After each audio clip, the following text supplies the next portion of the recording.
প্রিয় শিক্ষার্থী বন্ধুরা, আসসালামু আলাইকুম রহমতুল্লাহ। আমি মোহাম্মদ রুহুল আমিন, সহকারী টিচার বিনোদপুর পাবলিক উচ্চ বিদ্যালয়। আমি আজকে তোমাদের সামনে নিয়ে এসেছি দশম শ্রেণীর বাংলা দ্বিতীয় পত্র, বিষয় বাংলা দ্বিতীয় পত্র, অধ্যায় প্রথম। আর পাঠ শিরোনাম হচ্ছে ভাষা। আমি এবার প্রথম থেকে তোমাদের শুরু করছি। জানুয়ারি মাসে তোমাদেরকে ভাষা সম্পর্কে ব্যাকরণের প্রথম অংশ থেকে পড়ানো হয়েছে। দীর্ঘদিন স্কুল বন্ধ থাকার কারণে আবার পুনরায় আমি প্রথম থেকেই শুরু করেছি। এখন পৃথিবীতে আল্লাহ রাব্বুল আলামিন অসংখ্য জাতি সৃষ্টি করেছেন, অসংখ্য মাখলুক সৃষ্টি করেছেন। তাদের প্রত্যেকেরই নিজস্ব একটি ভাষা রয়েছে। তো আমরা বাঙালি, আমাদের মাতৃভাষা হচ্ছে বাংলা। আজকে ভাষা নিয়েই আমি তোমাদের সাথে আলোচনা করব। প্রথমে আমরা ভাষা কি সেটা আমাদের জানতে হবে। ভাষা ভাষা বলতে আমরা বুঝি মানুষ তার বাকযন্ত্রের সাহায্যে যেসব অর্থপূর্ণ ধ্বনি বা ধ্বনির সমষ্টি উচ্চারণ করে তাকে ভাষা বলে। ভাষার সংজ্ঞায় ডক্টর মুহাম্মদ শহীদুল্লাহ বলেন, মানুষ্য জাতি যেসব ধ্বনি বা ধ্বনির সমষ্টির সাহায্যে মনের ভাব প্রকাশ করে তাহার নাম ভাষা। ভাষার সংজ্ঞায় ভাষাবিজ্ঞানী ডক্টর সুকুমার সেন বলেন, মানুষের উচ্চারিত অর্থবহ বহুজনবদ্ধ ধ্বনি সমষ্টি ভাষা। তো যে যেভাবে বলুক, মূল কথা হচ্ছে মানুষ তার মনের ভাব যেভাবে যে প্রক্রিয়ায় প্রকাশ করে সেটাই হচ্ছে ভাষা। তো ভাষা আমরা সাধারণত প্রকাশ করে থাকি ধ্বনির মাধ্যমে। যারা কথা বলতে পারে না, বধির, বোবা, তারা হাতের ইঙ্গিতে, চোখের ইঙ্গিতে, হাতের ইশারায় তারা কথা বলে। মানুষ ছাড়া অন্য প্রাণী পৃথিবীতে যারা রয়েছে তাদেরও নিজস্ব একটি ভাষা রয়েছে। তারা তাদের নিজস্ব প্রক্রিয়ায় তাদের ভাষা তারা ব্যক্ত করে থাকে।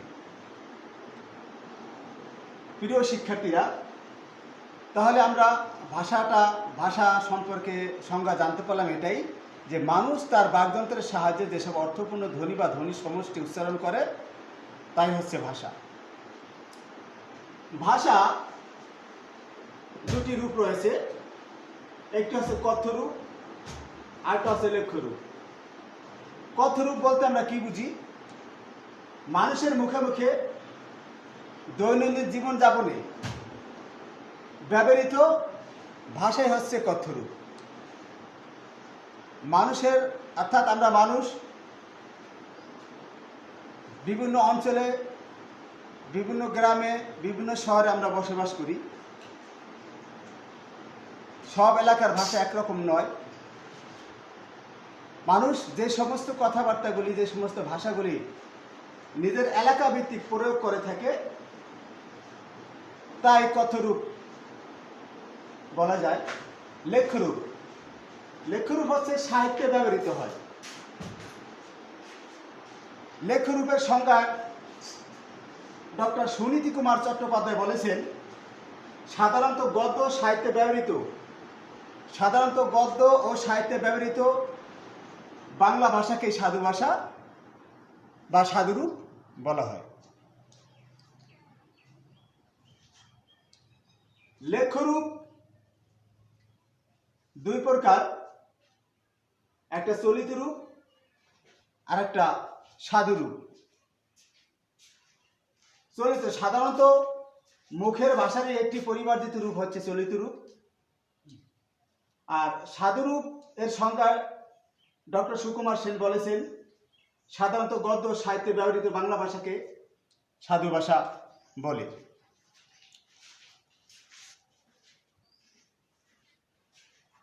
সাধু অর্থ হচ্ছে সৃষ্ট, মার্জিত ও ভদ্রস্মৃতিসম্মত। আমি আবারও বলছি, সাধু হচ্ছে সৃষ্ট, মার্জিত ও ভদ্ররীতি সম্মত। চলিত ভাষা সাধারণত মুখের বুলি বা মুখের ভাষারই একটি পরিমার্জিত রূপ।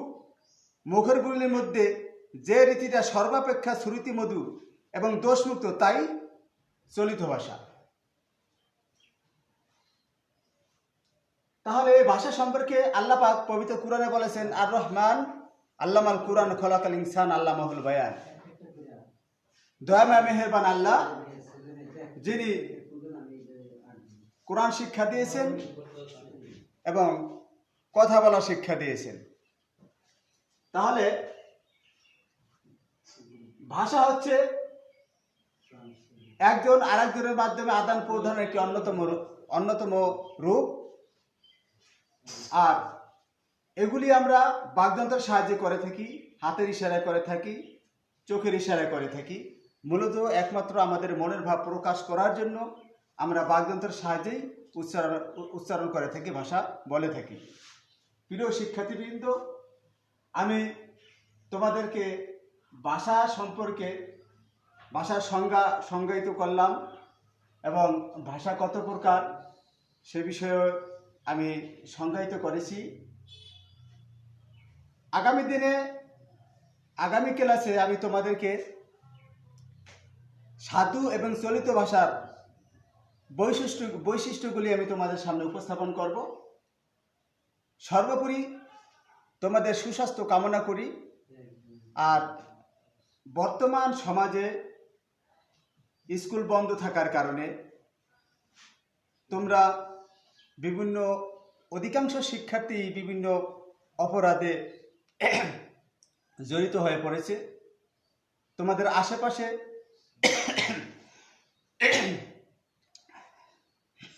যে সমস্ত ছেলেমেয়ে বিভিন্ন অপরাধে জড়িত, তোমরা তাদেরকে এই অপরাধ থেকে ফিরিয়ে আনবে, নিজেরা সেখানে জড়াবে না।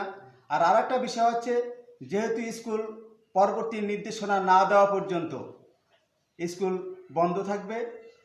আর তোমাদের লেখাপড়া কিন্তু বন্ধ নাই, লেখাপড়া করতে হবে। এই কারণে আমার ঘর আমার স্কুল নামে একটি স্কুল প্রতিষ্ঠিত হয়েছে। সেটা তোমরা নিজের বাসায় পড়বে। বাবা মাকে আমি উদ্দেশ্য করে বলছি, এই অনলাইন ক্লাসগুলি তোমাদের বাবা মাকে যখন অনলাইন ক্লাসগুলি দেখবে, পড়বে, তখন তোমরা তোমার বাবা মাকে এই অনলাইন ক্লাসগুলি দেখাবে। এবং আমি বাবা মাকে উদ্দেশ্য করে বলছি, আপনারা আপনাদের সন্তান ঠিকমতো টেবিলে বসাবেন, ঠিকমতো পড়াশোনা করে কিনা সেদিকে নজর রাখবেন। এবং আজে বাজে কোনো ছেলেদের সাথে বাচ্চাদের সাথে চলাফেরা করে কিনা সেদিকে কঠোরভাবে নজর রাখতে হবে। আপনার বাচ্চা অশালীন আচরণ করে কিনা সেদিকে খেয়াল রাখতে হবে।